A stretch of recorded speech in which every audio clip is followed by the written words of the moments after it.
This is the start of the megalithic way. 10,000 Stone Age sites are dotted across Brittany's Morbihan region, the remnants of a civilization which existed here 7,000 years ago. The fields around Carnac are home to the world's biggest collection of standing stones, dolmen and tumuli. Many questions remain unanswered about these 2,934 menhirs. Why are all these stones laid out like this? There are many theories. Are they religious monuments? Are they to do with the worshipping of the sun or the moon? Are they part of an agricultural calendar? It's all still a mystery.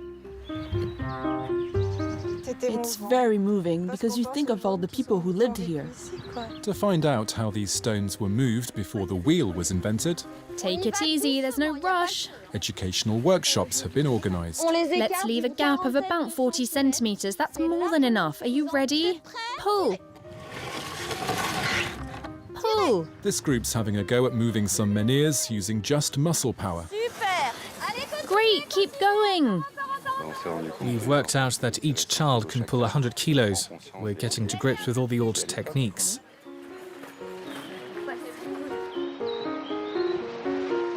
In this corner of Brittany, the birth of a new civilization never led to the erasing of the previous one. That's clear to see at another megalithic site at Lecumberrier. 3 different kinds of monuments are combined in a rather rare way. There are mounds of stone known as tumuli, a tomb with a corridor entrance known as a dolmen, and this long line of pillars of which just the bases remain. There's also this menhir, which is unique in the world. It's still not known why this 300-ton slab was positioned in this way. 10 times bigger than a human, it was probably laid here to indicate an important place. This is the symbolic centre of Lecumberrier. This 18-pillar alignment. The stone used to make the great menhir is orthogneiss. It's not a local stone. It's found between 8 to 10 kilometres away, and it would have been transported here. In the building next door, there's another surprise. The entrance is low, and once inside there's this gradual increase in height until you reach the burial chamber.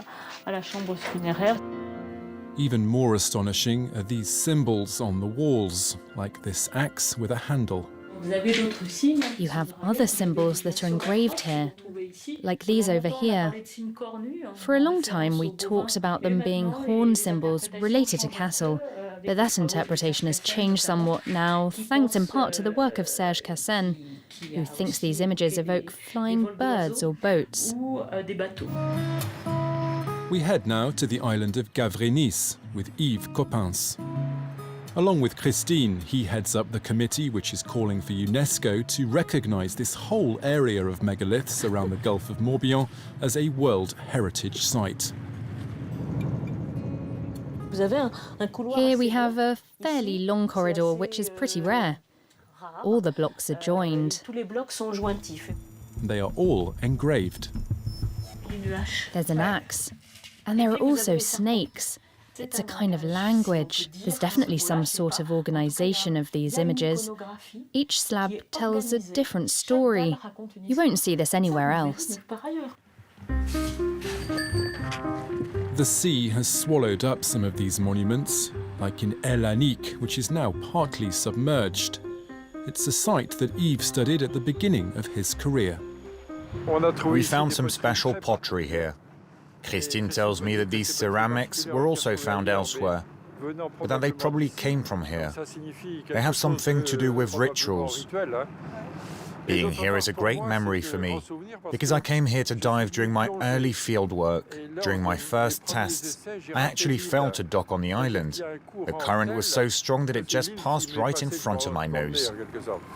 These messages, etched at the dawn of time, are now an eternal part of the Morbihan landscape. They're a living testimony of the knowledge, the techniques, and the art of Neolithic people.